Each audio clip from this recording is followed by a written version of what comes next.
ஒருத்தன் வந்து தோக்குறான் அப்படின்னா முயற்சி பண்ணனால தோக்கவே முடியாதுங்கிறார். ஒரு முறை தோப்பான், 2 முறை தோப்பான், 30 முறை வாழ்க்கை முழுகும் ஒருத்தன் தோத்துட்டே இருந்தாலும் ஒரு நாள் அவனுடைய இலக்கு அவன் செஞ்ச முயற்சி தோக்க விடாது. அதை அவன் அடையாமல் மட்டும் அவன் போக மாட்டான். ஆனால் அந்த ஒரு 10வது தோல்வி 15வது தோல்வின்னு சொல்லி அவன் சளைச்சிட மட்டும் கூடாது. அவன் அந்த முற்றுப்புள்ளி மட்டும் அவனை போயிடக்கூடாது. இப்போ நம்ம ரொம்ப தோத்துக்கிட்டே இருக்கோம். நிறைய பேர் சொல்லுவாங்க, இல்லை வேணாம் நீங்கள் வேற துறைக்கு போயிருங்க, ஏன்னா ஒரே எவ்வளவு அடி வாங்குவீங்க, ஒரு ஒரு ஒரு 4 வாட்டி ஓகே, 3 தடவை இதுவே தெரியுதுல்ல உங்களுக்கு இது சரியாக வராதுன்னு அப்படிலாம் சொல்லுவாங்க.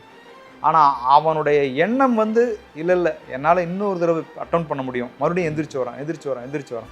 அப்போ தான் வலம்புரிஜானுடைய கவிதை எனக்கு ஞாபகம். 10வது முறை விழுந்தவனை பார்த்து பூமி சொன்னது, நீ 9 முறை எழுந்தவன் தானே. நீ எத்தனை தடவை எந்திரிச்சிருக்கடா, நீ 10வது தடவை விழுந்திருக்க, அது பிரச்சனை இல்லை, ஆனால் 9 டைம்ஸ் நீ எந்திரிச்சிருக்க, மறுபடியும் நாள் எந்திரிக்க முடியும். அந்த மறுபடியும் ஒருத்தன் முயற்சி செய்ய அவன் ஒரு நாள் அவன் அந்த டார்கெட் அவன் அடைஞ்சே தீருவான். அதில் எனக்கு ஆணித்தரமான ஒரு அசைக்க முடியாத நம்பிக்கை உண்டு.